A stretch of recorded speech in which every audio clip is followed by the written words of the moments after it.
الأمهات راهم اليوم مستعدات باش يزغرتوا عليكم شهداء ويزغرتوا عليكم منتصرين. Le 6 octobre 1973, les armées égyptiennes et syriennes lancèrent une offensive générale pour libérer le Sinaï et le Golan de l'occupation israélienne. En raison de la tournure prise par la guerre dans le Sinaï, l'armée nationale populaire algérienne a été appelée à intervenir directement dans le conflit. 40 ans plus tard, des officiers de l'ANP ayant participé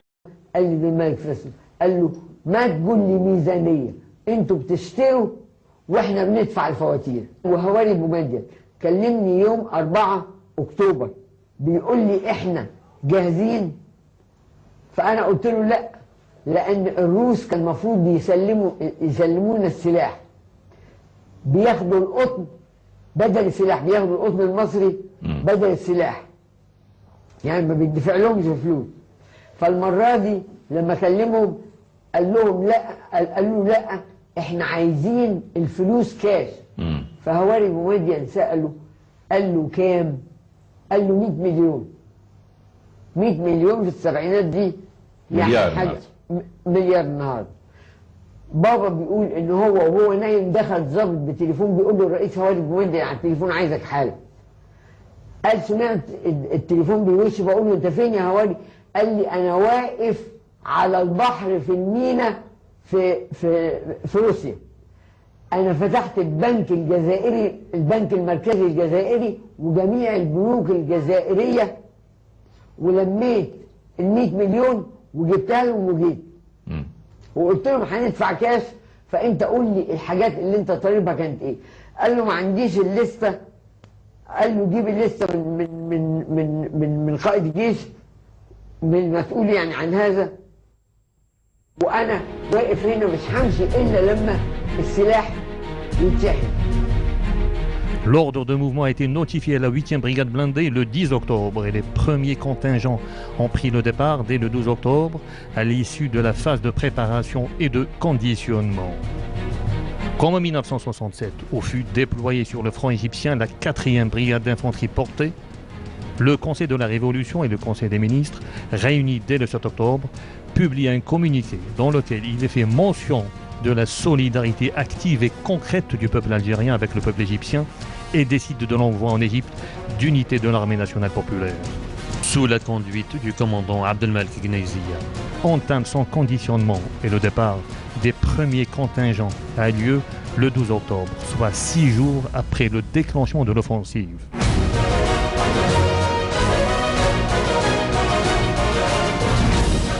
Le 6 octobre 1973 coïncidait avec le 10e jour du Ramadan.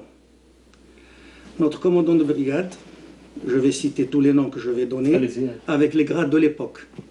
Le colonel Gnezia Abdelmalek était en mission à la tête d'une délégation à l'étranger. Personnellement, j'étais avec quelques camarades en France pour participer à un championnat du monde de course d'orientation militaire dans la forêt de Fontainebleau. À l'issue de la cérémonie de clôture, nous avons immédiatement, à l'instar de notre commandant de brigade, rejoint notre base à Télérma. Donc le 9 octobre, on était sur place et nous avons trouvé un vrai chantier en arrivant. L'aire de stationnement des chars à Télérma était en ébullition et l'aérodrome de Télérma était plein de porte-chars. D'une manière générale, la 8e brigade, elle avait des chars, des BMP, et moi j'étais chef d'unité d'artillerie des canons D30, et la DCA, c'était des 23 bitubes. D'une manière générale, il y avait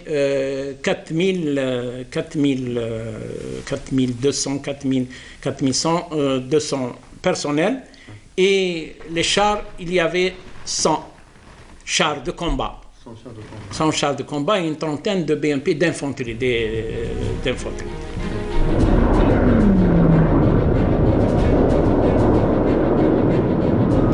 Le vecteur aérien a été lui aussi concerné grâce au déploiement de 4 escadrons d'avions de combat de type MiG-17, MiG-21 et Sukhoi, des forces aériennes algériennes. que nous avions appris la nouvelle du déclenchement de la guerre d'octobre en Libye, précisément à la base aérienne de Benina Benghazi.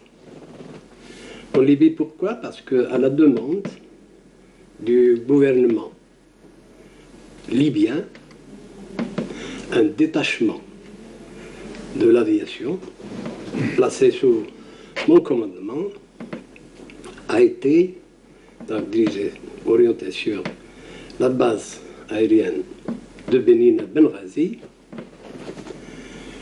et car Benghazi depuis le début de l'année 1973, avec pour mission d'assurer la protection aérienne de la zone de Benghazi.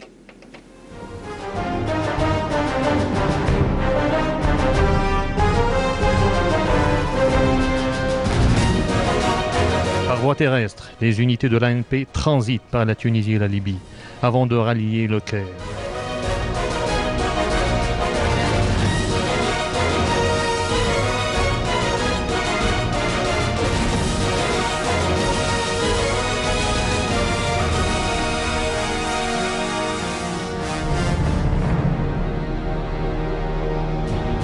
Le manque de moyens de transport aérien et maritime nécessaires au déplacement de la brigade avec ses moyens organiques avait à l'époque contraint le commandement à opter pour la voie terrestre.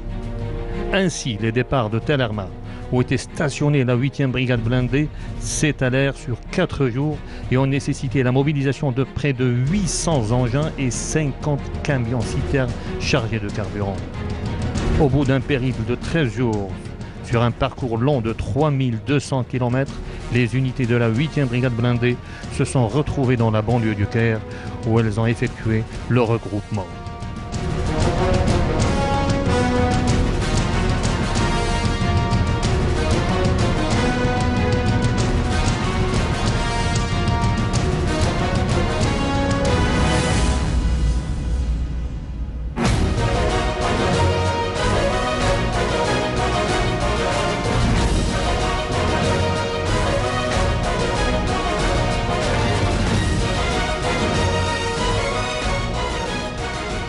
Premièrement, la brigade, elle a fait une marche de 4000 km.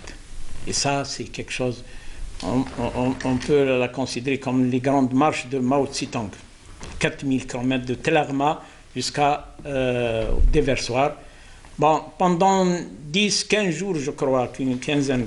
Et la marche, elle était par route, une partie par route, une partie par air et une partie par voie maritime. Par voie maritime. Les deux voies, on a utilisé ces deux voies et pendant cette marche. C'est une grande marche, ça a été une grande expérience pour la brigade. Après quelques jours de mise en condition, la 8e brigade blindée reçoit l'ordre de faire mouvement vers la zone d'attente dans la nuit du 31 octobre, puis vers la ligne de front dans la nuit du 6 au 7 novembre. Une fois sur place, elle est intégrée au sein du dispositif de combat de la 4e division blindée de la 3e armée de campagne égyptienne et son dispositif défensif face aux Israéliens couvrant une zone de 30 km. Ainsi, les premiers accrochages ont eu lieu le 25, 26, 27 et 28 par des échanges de tirs directs de chars, appuyés par les feux de l'artillerie. Nous avons pris position dans un secteur qui a été réservé pour des raisons de procédure opérationnelle et surtout de procédure radio pour la brigade blindée algérienne. Et nous avons été chargés de relever la 3e brigade égyptienne qui avait perdu beaucoup de son potentiel durant les combats entre le 6 octobre et le 25 octobre.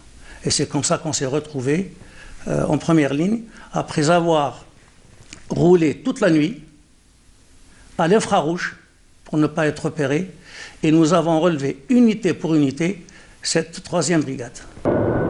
L'arrivée de la 8e brigade blindée sur la ligne de front a constitué un grand soulagement pour le commandement de l'armée égyptienne, ce qui a permis de stabiliser le front, empêchant ainsi les forces israéliennes de gagner davantage de terrain, mais aussi de permettre la relève des troupes égyptiennes, en l'occurrence des unités de la garde républicaine qui avaient été dépêchées sur la ligne de front faute d'unités de réserve disponibles.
Si l'on se réfère à la chronologie des événements, on serait tenté de croire que l'arrivée sur la ligne de front des unités de la 8e brigade blindée était tardive, puisque le Conseil de sécurité avait décrété l'arrêt des hostilités le 22 octobre. Il n'en est rien, puisque l'ennemi, qui est passé maître dans l'art de transgresser les résolutions onusiennes, a continué à mener des opérations militaires dans l'espoir d'acquérir de nouvelles positions avancées et de placer ainsi des positions favorables lors de négociations. J'étais personnellement en face du déversoir et je fermais le dispositif de la brigade. Donc j'étais à l'extrémité gauche du dispositif défensif de la brigade. Et en face de moi, au lever du jour du 30 octobre, il y avait pas loin de 600-700 mètres des unités israéliennes qui avaient été certainement étonné de constater que la couleur de l'uniforme avait changé. Donc ils avaient compris qu'il y avait eu une relève de nuit, puisqu'il y avait un très grand brouhaha occasionné par les moteurs de chars. Et au lever du jour, ils étaient vraiment en effervescence face à la nouvelle situation qui se présentait devant eux. C'est ainsi que, dès son arrivée sur place et une fois qu'elle a pris position, dans sa zone de responsabilité, la 8e brigade blindée se retrouve aussitôt dans le feu de l'action. À ce titre, elle mènera de nombreuses offensives contre les positions israéliennes et réussit à récupérer certaines positions, ce qui allait permettre à la fois de renforcer et de conforter les mouvements en profondeur des troupes égyptiennes. Ces offensives, au cours desquelles elle enregistra quelques pertes en hommes et en matériel, dont 3 avions, 2 Sukhoi 7 et un MiG-21, seront permanents et quasi quotidiennes jusqu'au 18 janvier 1974, suite à l'accord de désengagement signé par les deux parties, égyptiennes et israéliennes. Des accords qui scellent le retrait des troupes israéliennes de la ligne de Suez, après quoi la 8e brigade blindée a été retirée du dispositif de combat de la 4e division blindée égyptienne pour constituer l'unité de réserve du commandement de la 3e armée de campagne. Alors, sous les ordres du général Badawi, qui sera par la suite chef d'état-major des forces armées égyptiennes, avant de décéder suite à un accident d'hélicoptère près de Marsa Matruh. Quand on est dans une zone désertique à mi-distance entre le Caire et la ville de Suez, les unités de l'ANP suivront un programme d'entraînement et d'exercice destiné à les maintenir en condition pour une éventuelle reprise des hostilités, et ce, jusqu'au 8 juin 1975, où elles reçoivent l'ordre de retour au pays. Le 16 juin, les premières unités de la 8e brigade blindée quittent Alexandrie pour l'Algérie.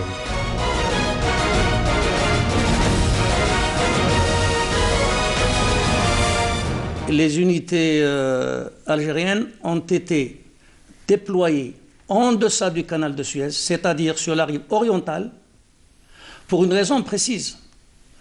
Quand les Israéliens avaient traversé, ils ont créé une tête de pont, et pendant la période de tractation qui concernait le cessez-le-feu, ils ont renforcé leur dispositif, sautant sur cette aubaine, pour négocier en position de force.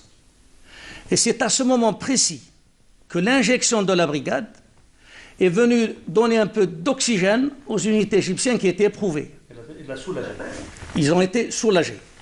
Donc la position de la 8e brigade blindée, justement, consistait à stopper, pour ne pas dire freiner définitivement, l'avance